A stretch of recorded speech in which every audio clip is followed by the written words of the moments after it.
palca hravo vytrhol časť tohto ovocia, ktoré svojej tvrdosťou a odolnosťou pripomína ľudskú tkaninu.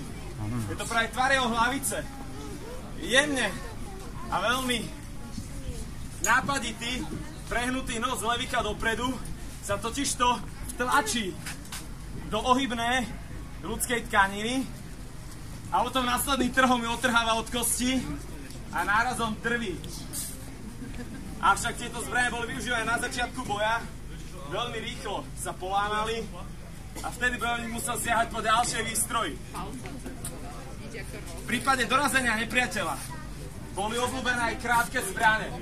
V stredoveku využívané aj v pouličných bojoch, čo spočívala ich neobľúbenosť u vznešených bojovníkov.